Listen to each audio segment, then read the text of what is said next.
Hello दोस्तों, नमस्कार। एक बार फिर स्वागत है आपका यूट्यूब चैनल पहलवान गुरुद्दीन ग्रुप ऑफ कॉलेज में। और मैं इतिहास प्रोफेसर गंगाराम विश्वकर्मा। दोस्तों, पिछली वीडियो में आपने देखा शेरशाह सूरी। इसने किस प्रकार हुमायूं से तख्ता बदलकर अपने आप को सिंहासन पर काबिज किया और विभिन्न युद्धों को जीतकर अपने साम्राज्य का विस्तार किया। लेकिन उसका यह साम्राज्यवादी विस्तार कुछ ही समय तक चला और उसके उत्तराधिकारी इस्लाम शाह सूर एवं विभिन्न सूर शासक आयोग निकले, जो उसके साम्राज्य की भली भांति आगे ना बढ़ा पाए और अंततः सूरी साम्राज्य पतन की ओर चला गया। तो इस वीडियो के बाद हम बात करेंगे शेरशाह द्वारा किए गए प्रमुख प्रशासनिक या भूराजस्व जो भी सांस्कृतिक कार्य हैं उनके बारे में। दोस्तों, वीडियो पर जाने से पहले अगर आपने अभी तक हमारा चैनल सब्सक्राइब नहीं किया है ज़रूर करें, साथ ही बेल आइकन को भी प्रेस करें, इससे हमारे चैनल पर अपलोड होने वाली वीडियो के नोटिफिकेशन आप तक पहुंचते रहें। दोस्तों, वीडियो को पूरा जरूर देखिएगा और पसंद आए तो इसे अपने मित्रों एवं दोस्तों को शेयर करें, वीडियो पर लाइक करें और कमेंट्स करें। दोस्तों, चलते हैं आज की वीडियो पर। शेरशाह का प्रशासन। अफगानों में जनजातीय स्वतंत्रता की भावना थी। बहलोल लोदी अपने अमीरों को अमीर आली कहा करता था और उनके साथ कालीन पर बैठता था। सिकंदर लोदी ने अमीरों को नियंत्रित करने की कोशिश की तथा मुक्ति या बली की आय को लेखाबद्ध करना शुरू किया। शेरशाह ने राजतंत्र को शक्तिशाली बनाना चाहा तथा प्रशासन के केंद्रीकरण पर बल दिया। माना जाता है कि शेरशाह का मॉडल कुछ हद तक अलाउद्दीन खिलजी के मॉडल से प्रभावित था और इस मॉडल ने अकबर के मॉडल को भी प्रभावित किया। जो कुछ प्रशासनिक विभाग थे जिसमें शेरशाह के अंतर्गत निम्न विभाग महत्वपूर्ण थे। दीवान आरिज, यह सैन्य विभाग था। शेरशाह ने दाग एवं हुलिया पद्धति को पुनर्जीवित किया। दीवान इंसा, यह पत्राचार से संबंधित विभाग था। दीवान कजा, यह न्याय विभाग से संबंधित था। दीवान रिसालत, यह धर्म से संबंधित विभाग था। शेरशाह ने इस परंपरागत मॉडल में नई बातें भी जोड़ी। शेरशाह ने प्रशासन का अति केंद्रीकरण किया। इसने मंत्रियों को व्यक्तिगत सचिव में तब्दील कर दिया। प्रशासन का अति केंद्रीकरण सूर साम्राज्य के पतन का प्रमुख कारण बना, क्योंकि इसके उत्तराधिकारी इतने योग्य नहीं थे कि इस उत्तरदायित्व का निर्वहन कर पाते। शेरशाह के समय प्रांतीय प्रशासन था अथवा नहीं, यह विवादित है। हालांकि इतना तय है कि मानक प्रांतीय प्रशासन की शुरुआत अकबर के समय हुई थी। कानूनगों का मानना है कि शेरशाह के समय प्रांतीय प्रशासन नहीं था तथा साम्राज्य का विभाजन सरकारों में हुआ था, जबकि परमात्मा शरण मानते हैं कि शेरशाह के समय प्रांतीय प्रशासन था। अबुल फजल के अनुसार शेरशाह का साम्राज्य 63 सरकारों में विभाजित था। उसके अनुसार 16 सरकारें बंगाल में थीं और 47 सरकारें देश के अन्य भागों में थीं। दोआब क्षेत्र में भू राजस्व प्रबंधन तथा प्रशासनिक कार्यों के लिए सरकार ही सर्वोच्च इकाई थी, किंतु कुछ अन्य क्षेत्रों में सुरक्षा एवं प्रशासन को ध्यान में रखते हुए एक अन्य प्रशासनिक इकाई को अपनाया गया था, जिसको विलायत के नाम से जाना जाता था। विलायत में एक से अधिक सरकारें शामिल होती थीं। मालवा, बंगाल, राजपूताना और मुल्तान में विलायत का गठन किया गया था। सरकार सल्तनत काल के सिख का ही विस्तृत रूप था। सरकार में दो प्रकार के अधिकारी नियुक्त किए गए जाते थे, सिकदार ए सिकदारान और मुंसिफ ए मुंसफान। यानी सिकदार ए सिकदारान सामान्य प्रशासन से संबंध था और मुंसिफ ए मुंसफान भू राजस्व प्रशासन से जुड़ा हुआ था। सरकार का विभाजन परगनों में हुआ था। परगना में सामान्य प्रशासन की देखरेख सिकदार नामक अधिकारी करता था, जबकि भू राजस्व प्रशासन मुंसिफ या आमिल के अंतर्गत था। परगनों में खजान नामक अधिकारी को भी नियुक्त की जाती थी। प्रशासन की सबसे छोटी इकाई डेल या मौजा थी, जो गांव का ही एक रूप थी। वैसे गांव डेल कहलाती थी, जिससे कृषि भूमि के साथ साथ आवास की भी भूमि होती थी। मौजा वैसे गांव को कहा जाता था जिससे केवल कृषि भूमि होती थी। उसका प्रधान मुखिया या पटवारी होता था।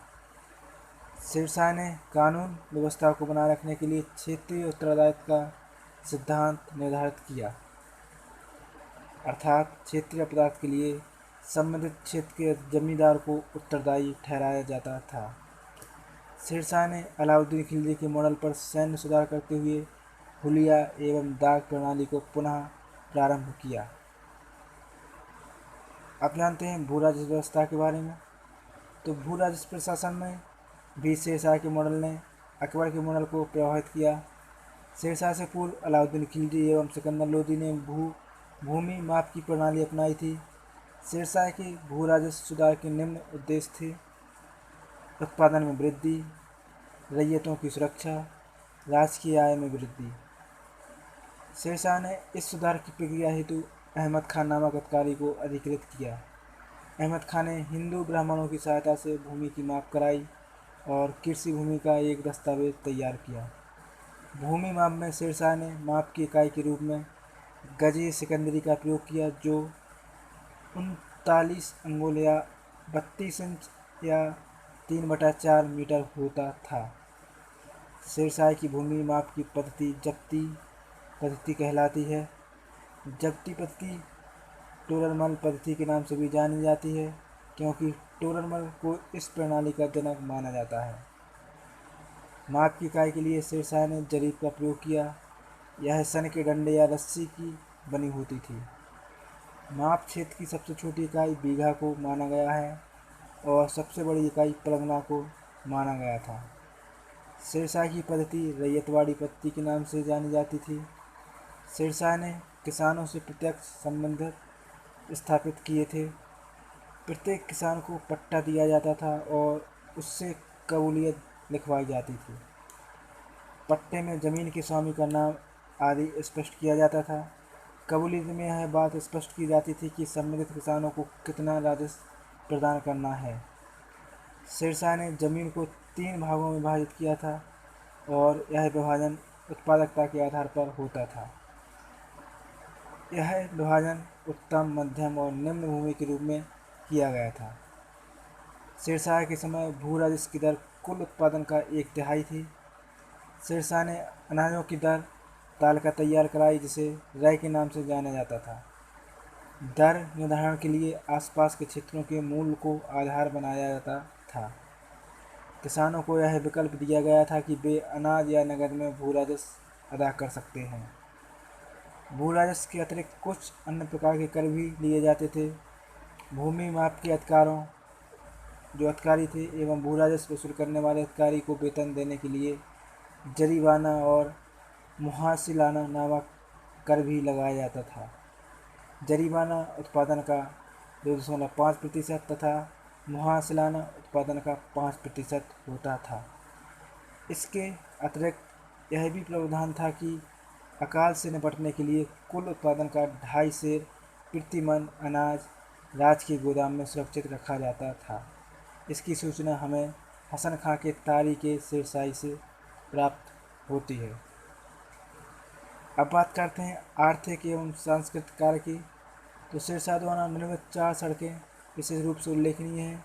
सबसे लंबी सड़क सोनार गांव से लेकर लाहौर तक जाती थी।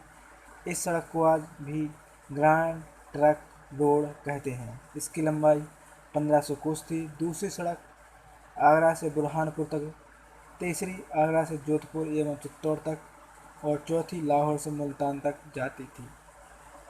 शेरशाह ने यात्रियों की सुविधा हेतु सड़कों के किनारे छायादार वृक्ष लगवाए और प्रति 4 मील की दूरी पर सड़क के किनारे सराय की स्थापना कराई। विभिन्न सड़कों के किनारे लगभग 1700 सरायों का निर्माण कराया गया। प्रत्येक सराय में हिंदू और मुसलमानों के विश्राम, भोजन एवं सुख सुविधा के अलग अलग प्रबंध थे। सरायों का प्रबंध इमाम मुअज्जिज नामक अधिकारी करते थे। शेरशाह ने मानक सिक्कों का विकास किया, जो सोने, चांदी एवं तांबे के बने होते थे। इसने 167 ग्रेन के सोने के सिक्के जारी किए, जो अशरफी के नाम से जाने जाते थे। उसने 180 ग्रेन के चांदी के सिक्के, जिसमें 175 ग्रेन शुद्ध चांदी थी, यह रुपये के नाम से जाना जाता था। शेरशाह ने अपने साम्राज्य की उत्तर पश्चिम सीमा को सुरक्षित रखने के लिए रोहतासगढ़ के किले का निर्माण कराया। सहस्राम का मकबरा शेरशाह ने अपने जीवन काल में ही करवाया था। यह एक झील के बीच में है। कंगनम ने इसे दूसरे ताज का नाम दिया है। उसने कन्नौज के पुराने नगर को नष्ट कर सिरसूर नामक नए नगर का निर्माण कराया। दिल्ली में उसने हुमायूं द्वारा निर्मित 3 पनाहे को तुड़वाकर उसके ध्वस्त अवशेषों पर पुराना किले का निर्माण कराया। किले के अंदर किला-ए कोहिनूर नामक मस्जिद बनवाई।